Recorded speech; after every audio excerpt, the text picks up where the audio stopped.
He almost walked out before the coffee arrived until she looked up, smiled softly, and the world tilted, because the woman sitting across from him had the same eyes as the wife he buried 3 years ago. The first thing Armin noticed was the way the cafe smelled like burnt sugar and rain. He hated blind dates. He hated the idea of explaining himself to a stranger, even more being a single dad, a widower, a man whose heart still flinched at certain songs in grocery stores. His sister had begged him to come, promised him it would be good for the kids to see you try again. So he came, wearing the same jacket his wife, Sarah, once said made him look brave.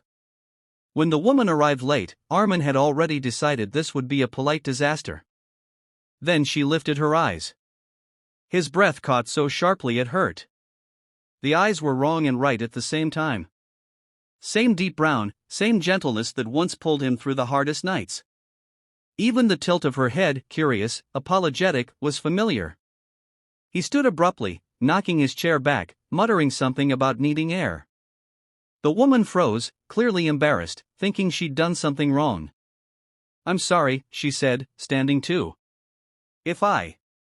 "No," Armin said, voice unsteady. "It's not you. He stopped. He couldn't say you look like my dead wife to a stranger over coffee." They sat again, awkward silence stretching between them. Her name was Aaliyah. She was a school counselor. She laughed easily but not loudly, as if laughter was something she rationed. Armin answered questions carefully, editing himself down to safe facts. He didn't mention the nights he slept on the floor of his kid's room. He didn't mention the photo on his nightstand that he still couldn't turn face down. The disaster arrived quietly.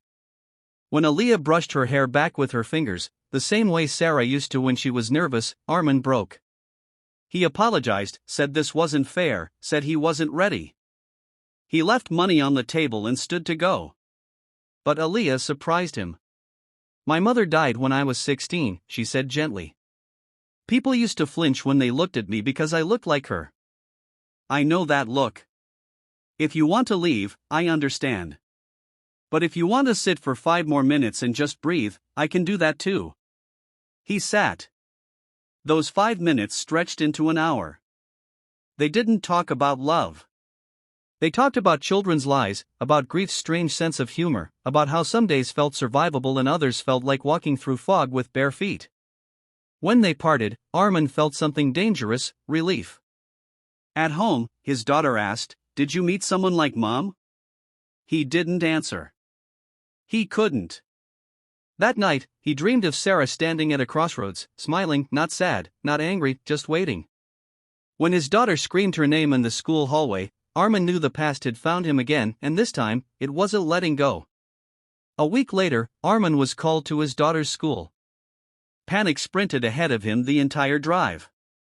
When he arrived, he heard his daughter's voice, small, trembling, calling a name she hadn't spoken aloud in years.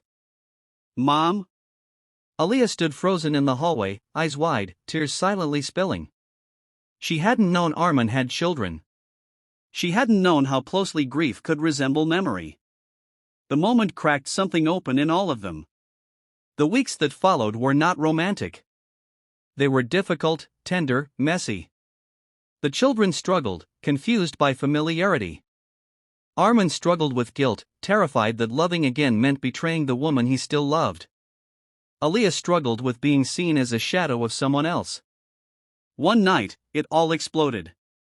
Armin accused himself out loud. Aaliyah finally said the words she'd been holding back. "I can't be your miracle," she said. "And I won't compete with a ghost. I care about you, but I need to be chosen for who I am, not who I resemble." Her honesty hurt. It healed too. Armin went to Sarah's grave the next morning, the kids holding his hands. He spoke to the silence, told her about the woman who reminded him of her but wasn't her. Told her about the fear, the hope. The wind moved through the trees, and for the first time, the memory didn't crush him. He chose differently after that. He chose presence. He chose patience. He chose Aaliyah not as a replacement, but as a beginning. The love that followed was quieter than his first marriage, but stronger in its truth. It didn't erase the past, it honored it by continuing forward. Years later, when someone asked how they met, Armin smiled and said, "It started as a disaster." Because sometimes, the most terrifying moments, the ones that shake old wounds awake, are not meant to destroy us. They are meant to teach us that love doesn't end.